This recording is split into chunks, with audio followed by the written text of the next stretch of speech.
그 12문은 12진주니 각 문마다 한 개의 진주로 되어 있고 성의 길은 맑은 유리 같은 정금이더라. 성 안에서 내가 성전을 보지 못하였으니 이는 주 하나님 곧 전능하신 이와 및 어린 양이 그 성전이심이라. 그 성은 해나 달에 비침이 쓸데없으니 이는 하나님의 영광이 비치고 어린 양이 그 등불이 되심이라. 만국이 그 빛 가운데로 다니고 땅의 왕들이 자기 영광을 가지고 그리로 들어가리라. 낮에 성문들을 도무지 닫지 아니하리니 거기에는 밤이 없음이라. 사람들이 만국의 영광과 존귀를 가지고 그리로 들어가겠고 무엇이든지 속된 것이나 가증한 일 또는 거짓말하는 자는 결코 그리로 들어가지 못하되 오직 어린 양의 생명책에 기록된 자들만 들어가리라. 아멘. 우리가 지금까지 이제 하늘에서 내려오는 그 거룩한 성 새 예루살렘 성에 대해서 살펴보고 있습니다. 근데 계시록 21장 전체하고요, 22장 1절부터 5절까지 거기까지가 새 예루살렘 성에 대한 묘사예요. 이 새 예루살렘 성은 그 이스라엘에 있는 그 예루살렘을 말하는 것이 아니고 하늘에서부터 내려온다 그랬습니다. 이게 천국의 모습이에요. 그래서 이 새 예루살렘 성에 대해서 여러 가지로 묘사했는데 보니까 첫째로 하늘에서 내려왔는데 누구로부터 시작됐느냐? 하나님께로부터 하늘에서 내려왔다 그랬고요. 얼마나 아름답게 준비를 했는지 신부가 남편을 위하여 단장한 같이 준비했더라 그랬고요. 하나님의 장막이 사람들과 함께 계신다. 셰키나. 또 사망과 애통, 통곡, 아픈 것이 영원히 없다 그랬습니다. 거기는 하나님의 영광이 있고 그래서 그 성이 지극히 귀한 보석같이 빛이 나고 수정과 같이 맑았다. 크고 높은 성곽이 있고요.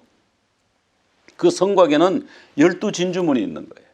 그리고 그 문마다 천사가 수비를 하는데 12천사가 수비를 하고 그리고 그 문들 위에는 12지파의 이름이 기록되어 있었습니다. 그 문은 동쪽에 3개, 서쪽에 3개, 남쪽에 3개, 북쪽에 3개 그렇게 해서 동서남북에 3문씩 12문이 있었습니다. 그리고 그 성곽에는 12기초석이 있는데 12가지 각각 다른 보석으로 되어 있고 그 기초석에는 어린 양의 12사도의 이름이 기록되어 있었다 그랬습니다. 그리고 그 성은 이제 지금 성곽 얘기했죠. 성곽에 문이 있었습니다. 그리고 그 안에 또 성이 있잖아요. 성은 얼마나 크냐? 높이가 2400km. 사람들은 감히 상상도 할 수 없는 구조물이에요. 옆에 가로가 2400km, 1200스타디온입니다. 세로가 2400스타디온. 쉽게 말하면 미국 절반 크기. 미국 절반이 동쪽에서부터 서쪽까지 2800마일인가 그래요. 그래서 여기 이제 환산하면 1500마일인데 절반보다 더 큽니다. 하여튼 미국 한 절반 정도보다가 좀 더 큰 그런 규모의 성이 있었다는, 그게 새 예루살렘 성인데 그 새 예루살렘 성을 두르고 있는 외곽성을 측량하니까 그거는 144규빗이었다. 이게 높이냐 뭐 폭이냐 결론을 아직 못 내리고 있습니다. 그런데 제 생각엔 높이 같은데 72m, 성곽이 72m면 높은 거죠. 그리고 그 안에 성이 막 어마어마하게 높은 성이 있고 거기에 12진주문이 딱 성곽에 있고 그 성곽은 벽옥으로 쌓였고 성은 정금이고 맑은 유리 같더라. 자, 그리고 거기 성의 길은 보니까 정금으로 포장이 쫙 되어 있더라. 그리고 성전 안에서는 성전을 보지 못했다. 왜냐하면 하나님과 어린 양 예수 그리스도가 성전이 되시기 때문에. 왜? 주님의 장막이 함께 사람들과 거하시기 때문에 거기가 지성소고 그래서 더 이상 성전이 필요 없는 것이죠. 그럼 이 새 예루살렘 성이 없는 것은 뭐냐? 저주가 없고요. 사망, 애통, 곡하는 거, 아픈 것이 없다. 그리고 사단이 불못에 들어갔기 때문에 악이 없죠. 성전이 없다고 그랬고 그 다음에 해, 달의 비침이 없다고 그랬습니다. 시키나의 영광이 있기 때문에. 그리고 성문을 닫을 필요가 없다. 밤이 없기 때문에. 그리고 속된 것, 가증한 일, 거짓말하는 자들은 결코 그 안으로 들어갈 수가 없다. 자, 여기 보면 12진주문이 있고 성의 길이 맑은 유리 같은 정금이더라. 이 길이 나오는데요. 이 길이 헬라에서는 길을 의미하는 단어가 여러 단어인데 보통 길 그러면 호도스를 말하거든요. 그런데 여기 플라테이아, 그 성의 길은 플라테이아예요. 이 플라테이아는 뭘 말하냐면 어마어마하게 넓은 길. 우리가 말하는 뭐 8차선, 10차선이 아니라 어마어마하게 넓어가지고 여기서 보면 저 끝이 안 보이고 이쪽에 저 끝이 안 보이고 그런 엄청난 길. 그러니까 그게 뭐냐면 이제 퍼블릭 스퀘어, 광장처럼 돼 있더라. 사전적 의미는 그렇습니다. 그러니까 우리가 생각할 때 길이 뭐 이렇게 차가 한 2대 정도 다닐 정도로 황금이 쫙 포장이 돼 있구나. 그게 아니고 쫙 뭐 이 지상으로 말하면 뭐 천안문 광장 뭐 그보다 훨씬 크겠죠. 이 성 자체가 어마어마하게 크니까 그런 어마어마한 광장이 있는데 그 광장에요 포장이 유리로 맑은 정금으로 쫙 깔려 있다는 거예요. 그러니까 반짝반짝반짝하고 먼지 하나 떨어져도 다 보일 정도로 맑은 유리 같은 정금이었다. 그래 거기 이제 사람들이 모여가지고 종려나무 가지를 흔들면서 구원하심이 어린 양과 우리 하나님께 있도다. 그래서 막 찬양, 호산나 찬양하고 그러니까 거기가 얼마나 넓겠어요. 그리고 그 22장에 가면은 그 한가운데로 생명수 강이 흐르더라. 그러니까 이게 무지하게 넓은 길인 거예요. 그리고 거기에 강이 쫙 흐르는, 강도 우리가 생각하는 것처럼 작은 강이겠어요. 큰 강이 흐르고 하나님은 이 스케일이 어마어마한 분이니까 우주 스케일을 보면 알잖아요. 거기에 그렇게. 그런데 거기는요 해나 달의 비침이 쓸데없다. 우리가 생각할 때는 아니 해가 없으면은 어떻게 그냥 캄캄한데 밤 되면 캄캄해서 앞이 안 보이지 않습니까? 또 대낮에도 일식이라고 그래가지고 그 해가 없어진 게 아니고 달이 해를 잠깐 가렸어요. 그럼 어떻게 합니까? 캄캄해지잖아요. 지상이. 그러니까 해가 가려지거나 해가 안 보이면 특별히 없어지면 완전히 이 지상은 암흑천지가 될 텐데 어떻게 사냐? 거기 하나님의 영광의 빛이 쫙 이 쉐키나 하나님의 영광이 임하면요 거기에 빛이 나잖아요. 그리고 어린 양이 그 등불이 되심이라 그랬어요. 그래서 거기는 해나 달의 비침이 쓸데없다. 이것이요 이사야 60장 19, 20절에 보면은 나오는 말씀이에요. 거기는 해나 달이 필요 없다. 다시는 낮의 해가 너의 빛이 되지 아니하고 밤의 달도 너의 빛이 되지 아니하고 누가 너에게 영원한 빛이 되느냐? 여호와가 너에게 영원한 빛이 되고 내 하나님이 너의 영광이 될 것이다. 이런 말씀이 나오거든요. 하나님 빛이시라. 그럼 우리가 생각할 때 아무리 그래도 그렇지 태양 없이 견디겠나? 그죠? 태양 없이 견디겠나? 근데 우리가 창조하신 순서를 보면 제일 먼저 하나님 창조하신 게 뭐죠? 제일 먼저 우리 사람이 만들면 제일 먼저 태양을 만들 것 같아요. 첫날 태양 만들고 달 만들고 우주 별 만들고 이럴 것 같은데 하나님이 제일 먼저 뭘 만드냐? 빛이 있으라. 그러니까 빛이 비치면 낮, 빛이 안 비치면 밤. 근데 이게 첫째 날이에요. 그럼 태양은 언제 만드셨냐? 태양은 넷째 날에 만드셨어요. 태양이 없이도 식물이 자라고요. 동물이 자라는 거예요. 태양은 중간에 만들어졌다니까요. 넷째 날 만들어졌다니까요. 그래서 하나님이 태양, 달 둘을 나누어 가지고 태양은 낮을 주관하고 달은 밤을 주관하라. 이것이 넷째 날 하나님 창조 역사예요.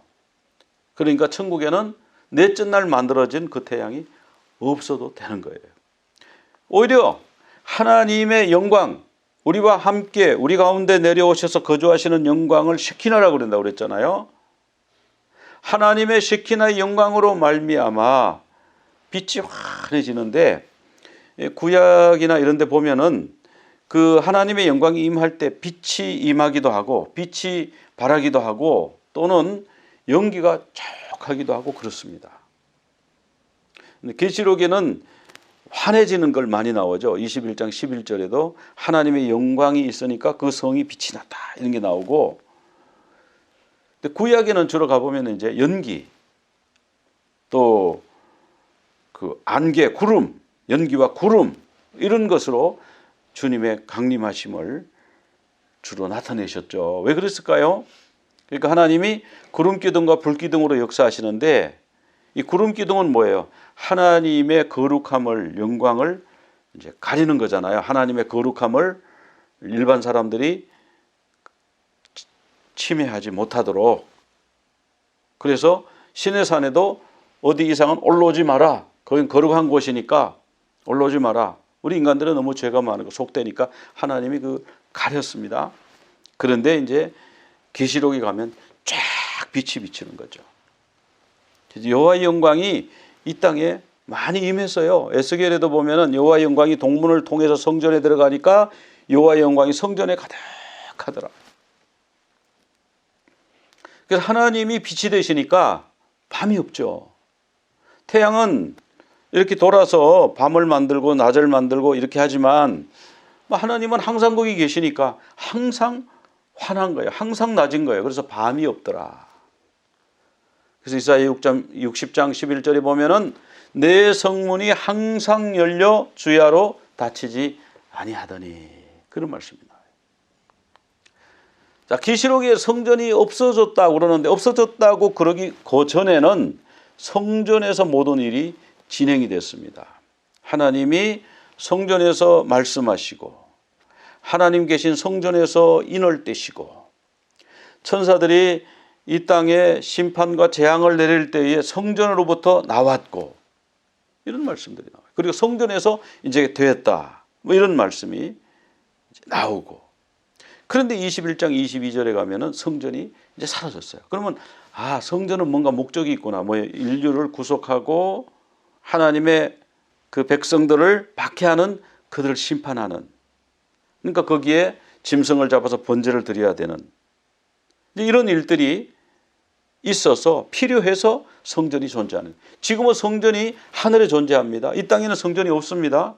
우리가 뭐 베들레헴 성전 뭐 이렇게 말하는, 그게 성전이 아니에요. 그냥 예배당을 지어놓고 건물을 지어놓고 우리가 그냥 이름 붙인 거지 진짜 성전은 아닙니다. 하나님이 계시는, 임재에 계시는 지성소가 있는 그곳이 바로 성전이거든요. 이 땅에는 없어졌어요. AD 70년에 로마에 의해서 성전이 완전히 무너지고 지금까지 성전이 없습니다. 그런데요, 계시록 11장에 보면은 성전을 측량하라, 이런 말씀이 나와요. 성전을, 그건 이 지상에 있는 성전. 그러니까 마지막 시대에는 성전이 세워질 거다. 이제 그렇게 예측하는 이유가 거기 있습니다. 그래서 거기 보면 뭐를 측량하냐면 하나님의 성전과 제단과 그 안에서 경배하는 자들을 측량하는 거예요. 근데 바깥 마당은 측량을 안 해요. 측량 안 한 곳은 이방인들이 와서 짓밟아 버린다. 그러나 측량한 곳은 하나님의 보호하심이 있다. 이것이 곧 인치는 역사다. 그런 말씀을 드렸었습니다. 그런데 좀 천국의 모습을 우리가 기존에 생각하던 모습하고 많이 달라져 있는데, 그게 뭐냐 하면요, 만국이 그 빛 가운데로 다닌대요. 만국이. 그리고 땅의 왕들이 자기 영광을 가지고 그 성 안으로 들어가고 나오며 한다. 그럼 우리가 잘못 생각하면 이거 이단 사상 아니야 이거? 아니 그러면 천국에 나라가 있는 거예요, 천국에? 그리고 여기 말씀 보면 그렇게 돼 있잖아요. 저는 몰라요. 저는 뭐 천국에 갔다 오질 않아 가지고 그냥 말씀대로 전하는 거예요. 거기 보면 분명히 여기 계시록의 여기 21장 요 뒷부분에 보면은 만국이 영광을 가지고 거리로 들어가기, 거기가 어디냐? 예루살렘 성으로 들어간다고 돼 있고, 땅의 왕들이, 또 땅의 왕이 단수가 아니고 왕이 많아요. 그럼 그 왕들이 영광과 존귀를 가지고 그 성으로 들어간대요. 그러니까 이 예루살렘 성 이게 전부가 아니구나. 천국의 전부가 아니구나. 계시록에는 지금 이렇게 말씀하고 있는 거예요. 그 2400km 가로 세로 높이 2400km 큰 그런 미국의 절반 되는 그런 예루살렘 성이 있고요. 그 주변에 성곽이 쫙 있고요. 12진주문이 있고. 그게 다인 줄 알았는데 그게 다일 리가 없죠. 하나님의 스케일이 얼마나 크신데. 그러니까 또 뭐가 있는 거예요, 그 바깥에. 그래서 거기에 나라들이 있는 거예요. 그러니까 왕이 있는 거 아니에요. 그러니까 그 왕들이 예루살렘에 오는 거예요. 그리고 거기 백성들이 또 오는 거예요. 올 때는 영광과 존귀를 가지고 온다. 그냥 털레 뭐 이렇게 관광 가자 이렇게 오는 게 아니라는 거죠. 이건 제 얘기가 아니고 성경에 나와 있는 거를 해석한 것도 아니고 그냥 그대로 있는 대로 이제 전달해 드리는 거죠. 그러면 우리가 자 여기 이 말씀으로 우리가 유추해 볼 수 있는 것은 새 예루살렘 성이 있는데 그 안에 거주하는 사람이 있고 아예 그 안에 사는 사람이 있고 어마어마하게 많은 사람이 살 수가 있죠. 그게 규모가 엄청나니까. 근데 그 밖에 성 밖에 사는 사람들도 있네. 지금 그런 말씀이거든요. 근데 예수님이 거기에 대해서 힌트를 좀 주셨어요. 마태복음 5장에 보면은 내가 율법이나 선지자를 폐하러 온 줄로 생각하지 마라. 여기 율법이나 선지자를 우리 한국 사람들은요 들어도 아무 느낌이 없어요. 감동이 없어요. 율법, 법을 폐지 안 한다고? 선지자를 폐지 안 한다고? 이런데요. 유대인들은 들으면요 이게 확 와닿는 말씀이에요. 이 율법이 뭐냐면 토라를 말씀하시는 거거든요. 모세오경. 유대인들은 다른 거는 몰라도 이 토라, 모세오경은 철저하게 하나님 말씀으로 지키려고 그런 사람들 아니에요? 그 유대인들 그 성경, 그 구약 성경, 우리는 구약 성경이라고 그러셨습니까? 그 구약 성경이요 세 종류로 되어 있습니다. 세 종류. 우리는 뭐 모세오경, 역사서, 시가서, 뭐 예언서도 대예언서, 소예언서 뭐 이렇게 나누지 않습니까? 그런 것처럼 유대인들도 그걸 나눠놨는데 토라, 모세오경, 토라. 그 다음에 너비임, 이게 이제 선지자들 이런 뜻이에요. 선지자들. 그러니까 예수님이 선지자를 폐하러 온 줄로 생각하지 마라. 이것은 무슨 말씀이냐면 너비임, 선지서, 예언서를 내가 폐지하러 온 줄로 생각하지 마라. 그 다음에 여기 언급되지 않는데 또 하나가 있습니다. 그건 뭐 케투빔이라고 그래서 케투빔이 시편, 잠언, 전도서 이런 거는 케투빔이에요. 시가서, 성문서. 자, 이 구약은 유대인들은 이렇게 세 종류로 나누는데 우리 예수님 뭐라 그러냐면 너희들이 믿는 토라, 모세오경 그거 내가 폐하러 안 왔어. 뭐예요? 나는 완전하게 하기 위해서, 완성하기 위해서 왔어. 선지서에 예언서에 예언된 모든 것들을 내가 폐하러 왔다고? 아니, 그걸 다 완성하러 왔어. 그렇습니까? 아닙니까? 맞죠? 예수님이 선지서에서 예언된 그 모든 예언을 십자가에서 다 성취하셨잖아요. 그 예언을 이루기 위해서 이 땅에 오셨잖아요. 그래서 그 예언을 이루기 위해서 심지어는 어디까지 가셨어요? 태어나자마자 애굽까지 갔다 왔어요. 애굽으로 왜 가야 될까요? 그쪽 사우디아라비아로 가도 되고 뭐 시리아 쪽으로 가도 되고 뭐 배 타고 건너가지고 로마로 가도 되고 다른 데 다 가도 되는데 왜 하필 애굽으로 갔냐면은 너는 애굽에서 구출한 내 아들이다. 그런 말씀을 이루기 위해서 그랬다고 성경에 기록이 되어 있지 않습니까? 이 모든 말씀을 예수님이 완전하게 하고 이루기 위해서 오신 것이지 이거를 1.1획도 버리지 아니한다. 1.1획도 없어지지 아니하고 다 이루어질 것이다. 이런 말씀하셨어요. 근데 우리는 그 구약의 그건 율법이니까 다 지나갔어요. 그거 안 지켜도 돼. 지금 은혜의 시대니까 은혜 받으면 돼. 성령 충만하면 돼요. 어렵게 살지 마세요. 편하게 사세요. 그런데 예수님이 마태복음 5장 19절에서 뭐라 그랬습니까? 누구든지 이 계명 중에 지극히 작은 것 하나라도 버리면 그리고 그렇다고 가르치면 이 계명은 필요 없어요. 중요하지 않아요. 이렇게 가르치는 자는 어떻게 된다고요? 천국에서 어떻게 돼요? 지극히 작은 자가 되는 거예요.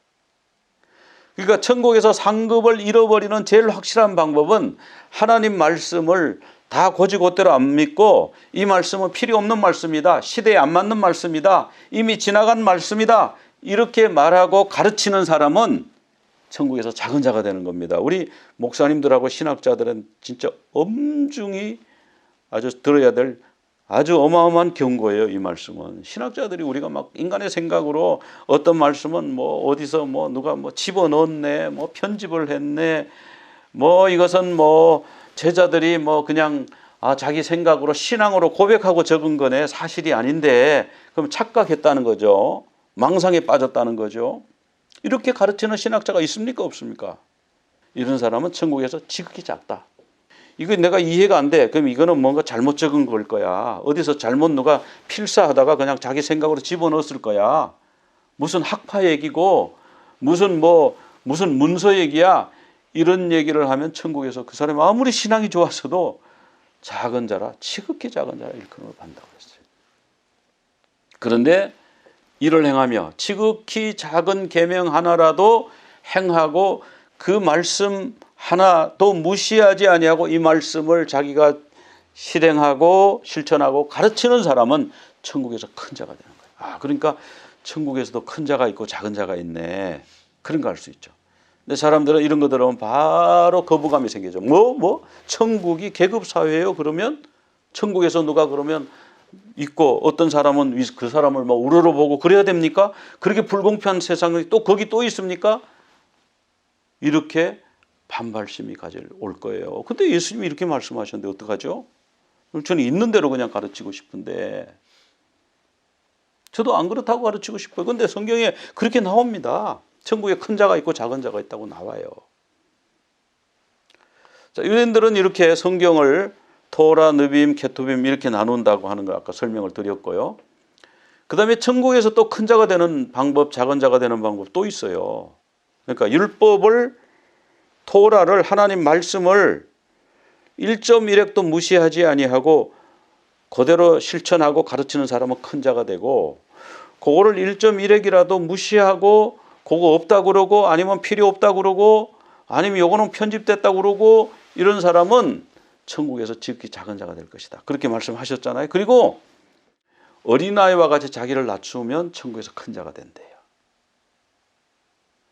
그러니까 자기가 여기서 크고자 하는 자가 되면 섬기는 자가 되고, 마태복음 20장 26절에 나오죠. 그러니까 우리가 이거 생각할 때 예수님 덕담이야. 겸손하라고 교육용으로 교훈한 거야. 우리가 어릴 때 교훈하면 그러잖아요. 아유 참는 게 이기는 거야. 지는 게 이기는 거야. 왜 형을 이기려고 그래. 너는 동생한테 져주라. 지는 게 이기는 거야. 여러분, 지는 게 이기는 겁니까?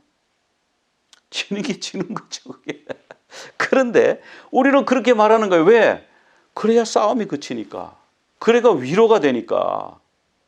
맨날 형한테 두들겨 맞는 아이 보고 지는 게 이기는 거야. 그러면 내가 그래 이긴 거야? 이게 진 게 아니야? 착각하고 그냥 나가 놀잖아요. 그래서 덕담하고 교훈을 했단 말이죠. 그렇게 양육을 하기 위해서 그렇게 말했지만 예수님도 그랬을까요?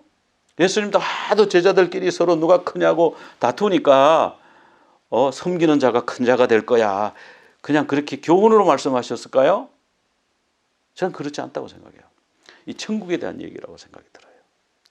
그러니까 이 땅에서 겸손하고 어린아이처럼 자기를 낮추고 섬기는 자가 되면 천국에서 큰 자가 되는 거예요. 이 땅에서 주님 위해서 헌신하고 충성하면 남들이 볼 때는 저 사람 별 볼 일 없고 저 사람 천한 것처럼 보이지만은 천국에서는 으뜸이 된다라고 하는 말씀으로 저는 그렇게 믿습니다. 예수님도 그걸 보여주셨죠. 이 땅에서 가장 낮은 자리. 우리 중에 아무도 구유에서 태어난 사람은 없잖아요. 그럼 말구유에 태어나신 그 창조주가 그런 것을 가장 낮은 데로 임하셔서 나중에 가장 높이 올라가는 존귀를 보여주셨잖아요.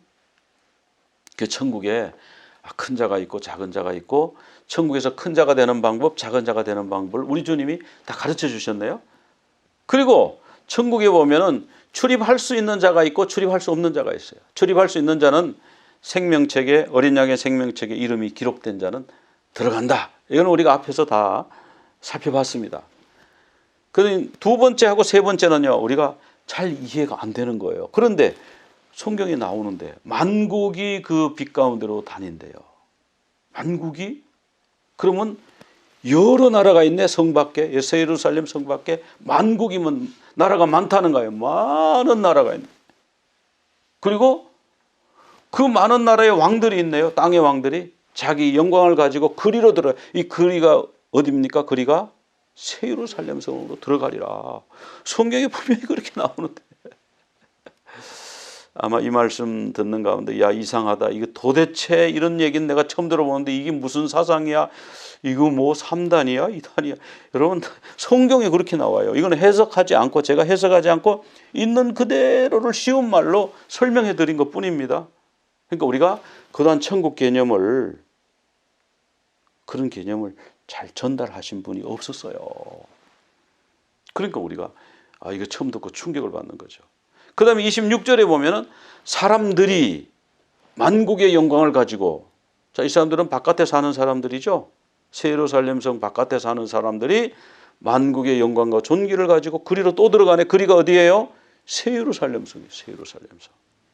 거기는 항상 열려 있어요. 근데 천사가 지켜요.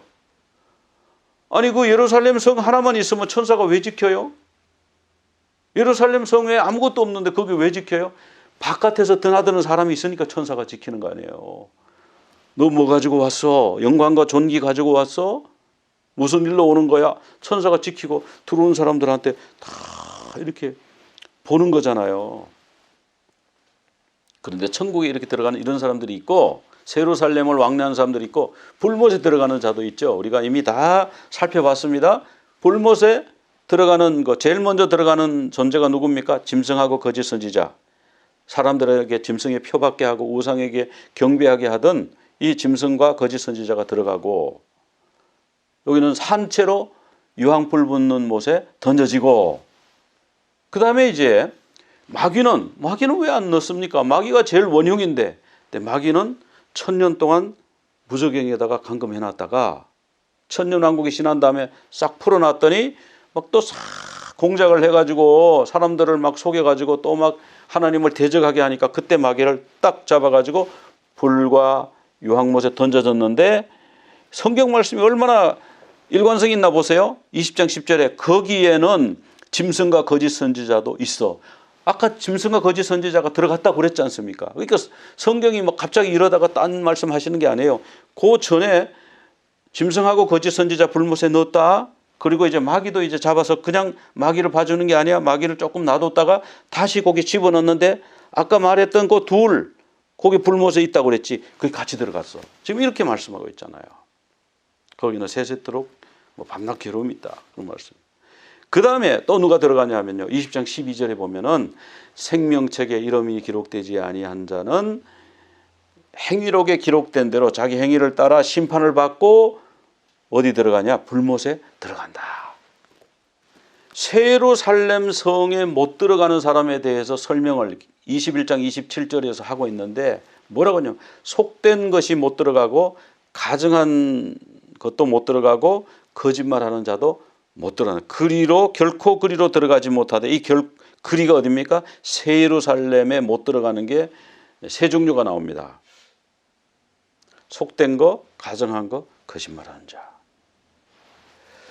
자, 그러면 이 속된 게 뭐냐? 이 코이노스인데, 헬라어로 코이노스가 막 커먼, 그냥 일반적이란 얘기예요. 그럼 일반적인 게 못 들어가? 특수한 것만 들어가나? 이게 설명이 안 되는 거예요. 근데 거기에 다음 설명이 있습니다. 히브리적 용법으로는요, unclean, unwashed, 그러니까 부정한 거, 부정한 자는 성전에 못 들어가는. 그러고 보니까 이게 구약하고 연결이 되는 겁니다. 벌써 하나님이 레위기에서 정한 거, 부정한 거 가르쳐 주시면서 부정한 자는 성전에 오지 마라. 정하게 하는 그 조처를 받고 들어오는 거죠. 부정한 자 어떤 거 가장 가벼운 거는 해가 지고 나서야 그 부정한 것이 풀려서 성전에 와서 예배 드릴 수가 있고요. 또 어떤 하도 많은 사람들이 부정하게 됐을 때는 어떡합니까? 붉은 암송아지의 재를 물에 타가지고 정결케 해서 들어오지 않습니까? 부정은 정결케 하는 절차가 필요한데, 붉은 암송아지 재, 붉은 암송아지 누굴까요? 예수 그리스도. 예수 그리스도의 피. 그러니까 이 부정한 자는 본래 하나님 앞에 못 오는 자가 부정한 자예요. 뭐 이런데 때가 묻었다고 부정한 게 아니고요. 하나님 앞에 갈 수 없는 자가 부정한 자입니다. 그래서 부정한 자는 하나님 앞에 못 가. 당연한 거죠. 새 예루살렘에는 하나님이 계시기 때문에 부정한 자 못 들어가는 거죠. 구약하고 딱 맞아 떨어지는 거죠. 자, 그 다음에 못 들어가는 자가 뭐냐면은 가증한 자. 이 가증한 자가 뭐지? 보면요, 가정한 자가 음녀가 가정하대요. 이 음녀는 이 세상을 지배하는 영이잖아요. 이 세상에 뭐 가정한 거 얼마나 많아요. 가정한 일들이. 그래서 음녀의 이 속성이 바로 가정함인데, 뭐 이 가정함을 헬라어로 풀라 그러면 또 잘 안 풀려요. 이게 뭐지? 가정한 게 뭐 토가 나온다, 냄새가 고약하다. 근데 그 뭐 냄새가 뭐 스컹크는 못 들어간다는 뜻이야. 뭐 목욕하면 되지. 뭐 이렇게 사람들이 생각할 수밖에 없어요. 근데 이 가정한 게 뭐냐? 성경에 나와요. 이 가정한 것에 대해서 이름이 원어는 똑같은데 우리 한국말로는 서로 이해가 잘 안 되도록 이렇게 번역을 그냥 보면 이해가 잘 안 되는 이 부분이 있는데, 그 뭐냐면 계시록 21장 8절에 보면은 그러나 두려워하는 자들과 믿지 아니하는 자들과 흉악한 자들과 살인자들, 음행하는 자들, 점술과 우상 숭배자들, 거짓말하는 자들은 불과 영으로 타는 못에 던져진다. 이것이 둘째 사망이라고 그랬거든요. 여기 흉악한 자들. 그럼 이 조폭을 얘기하나? 연쇄살인범을 얘기하나? 근데 원어를 보면요, 이게 가정하다는 뜻이에요. 가정하다는 뜻이에요. 그래서 이것을 냄새가 고약한, 헬라어 자체는 냄새가 고약한 이런 뜻도 있어요. 그래가지고 이게 토가 나온다, 가정하다 이런데, 그 영스 리터럴 트랜슬레이션이라고, 이분은 성경을 직역을 했어요. 원뜻을 그대로 살려가지고 직역을 했어요. 우리가 이해가 안 돼도 직역을 했는데, 거기 보면 어브노미업을 이렇게 돼 있어요. 가정하다고 돼 있어요. 다른 사전에도 분명히 가정하다는 단어가 들어있어요, 뜻이요. 그러니까 흉악한 자들은 가정한 자들이에요. 그래서 계시록 17장 4절에도 보면은 가정한 물건, 이 여자가 가지고 있는, 이 음녀가 가지고 있는, 또 음녀의 이름이 가정한 것들의 의미. 근데 구약에 가면요, 이 가정한 게 뭐냐? 충격적입니다. 레위기 18장 22절, 너는 여자와 동침함 같이 남자와 동침하지 말라. 이는 뭐예요? 가정한 일이니라. 도해봐. 신명기 18장 9절 이하에 보면은 네가 그 땅에 들어가거든 너는 그 민족들의 가정한 행위를 본받지 말라. 그 가정한 행위가 뭐냐면 아들과 딸을 불 가운데로 지나게 하는 거, 몰록 숭배죠. 하나님이 가정하게 여기죠. 그렇게 하면 출세한다고, 성공한다고, 권력을 지켜준다고, 권력 때문에 자기 아들과 딸을 불태워 죽이는 이런 가정한 종교. 점쟁이, 요술쟁이, 무당, 신접한 자, 진언자, 박수, 초혼자, 이런 풍속이 가정하다. 이런 풍속이, 이런 일을 행하는 모든 자를 여호와께서 가정히 여기시나니, 이 가정히 여기는 그런 가만 보니까 음녀의 이 술잔 속에 있는 가정한 것이 가득하고 바로 그 말씀이네요. 세상의 문화가 이렇잖아요.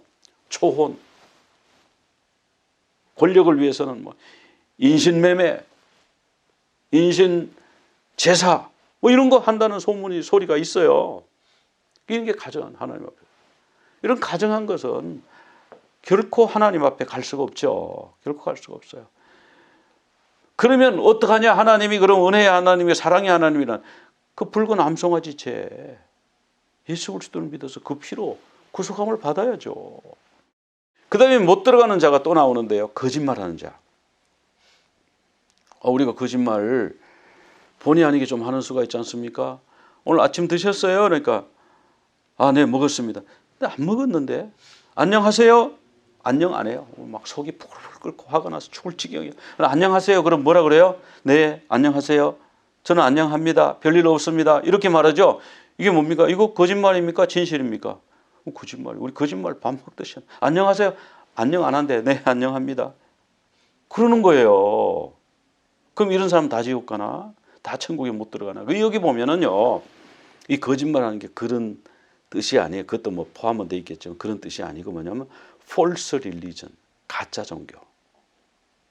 그냥 전쟁 안 일어나는데 한국에 전쟁 일어난다고, 전쟁 일어나니까 집 가지고 있는 거 그거 다 잿더미 될 건데 그거 뭐하냐? 빨리 팔아서 빨리 헌금해라. 하늘에 쌓아둬라. 그리고 집 팔아가지고. 은행에 돈이 있다며 그거 전쟁 나면 그거 아무짝에도 못 써. 휴지 조각만도 못해. 그래서 그 은행에 돈 다 찾아와. 다 찾아왔대. 캐시로 다 찾아왔대잖아요. 그리고 직장 다니는데 뭐 어유 내일 전쟁 나는데 직장 다니면 뭐야 빨리 준비해야지 직장 사표이 되잖아요. 이 실제로 옛날에 있었던 사건을 제가 지금 말씀드리는 겁니다. 폴스 릴리전. 광명의 천사로 말하지만 속에는 재산을 탐하는 이런 게 거짓말하는 자들이에요. 오카는 목사님 상당히 한국교회에서 존경받는 목사님이잖아요. 그분 이제 돌아가셨잖아요. 근데 그분이 이런 말을 한 적이 있어요. 아름다운 말과 아름다운 글들에 속지 말라. 요즘요 소설이나 수필이나 이런 데 보면 얼마나 아름다운 말이 뭐 있는지 몰라요. 그 말을 읽으면요 너무 말이 아름다워서 사람이 쏙 빠져 들어가요. 그냥 혹해가지고 그냥 너무 말이 너무 아름다운 말. 영화를 보면 이 사랑 로맨스를 얼마나 아름답게 묘사했는지, 야 나도 저런 사랑을 한번 하고 죽었으면. 사람들이 그렇게 되게 만들어놨잖아요. 이런데 속지 말라. 이런 게 거짓말이에요. 이런 게 진짜 거짓말이에요. 이 거짓 교리로 속이는 거예요. 인권, 그 인권이 실현되는, 정의가 구현되는 그 세상이 얼마나 아름다운 세상일까? 지상천국이 아닐까? 거기에 속지 말아요. 하나님의 처소가 우리 가운데 임하셔서 우리가 하나님의 백성이 되고, 그리고 하나님은 우리의 하나님 되고, 이런 일들을 상속받을 수도 있고요. 짐승, 거짓 선지자, 마귀, 생명책에 기록되지 못하는 자처럼 유황 불못을 상속받는 자가 될 수도 있습니다. 나는 어디를 상속받을 것인가? 우리가 지금 여기서 결정하는 거예요. 우리가 거짓말하는 자, 가증한 자, 속된 자, 먼저 아까 다 설명드렸죠? 이런 자가 되면 천국을 상속받을 수가 없어요. 불못을 상속받아요. 예수 그리스도의 피, 어린 양의 피로 구속함을 받고 주님 앞에 우리가 정결함으로, 거룩함으로 가면, 세마포를 날마다 빨면 우리는 주님 앞에 영생하는 천국, 새 예루살렘을 상속받는다. 이 계시록의 핵심 메시지입니다. 영원한 천국을 상속받으시는 여러분들이 다 되시기를 간절히 축원합니다. 기도드리겠습니다. 하나님 아버지 감사합니다. 오늘 말씀 통해서 천국에 없는 것이 있고 천국에 들어갈 수 없는 자가 있고 들어갈 수가 있는 자가 있는 것을 오늘 말씀을 통해서 보았습니다. 우리는 천국을 상속받는 자, 천국의 시민이 될 수 있도록 주님 예수 그리스도를 통해서, 그 믿음을 통해서, 그 보혈을 통해서 저들을 구원하여 주시고, 우리 주님이 싫어하시는 속되고 가증하고 부정하고 가증하고 거짓 교리로 속이는 그와 같은 일들에, 아름다운 말과 아름다운 글들에 속지 아니하고 우리 믿음의 정체성을 지켜서 주님의 어린 양의 거룩한 신부로 준비되는 우리 모두가 다 되도록 주님 도와 주시옵소서. 감사하며 예수 그리스도 이름으로 기도드리옵나이다. 아멘. יברכך אדוני וישמרך, יאר אדוני פניו אליך והוניקה, יישא אדוני פניו אליך ויעשה לך שלום, ויעשה לך שלום. יברכך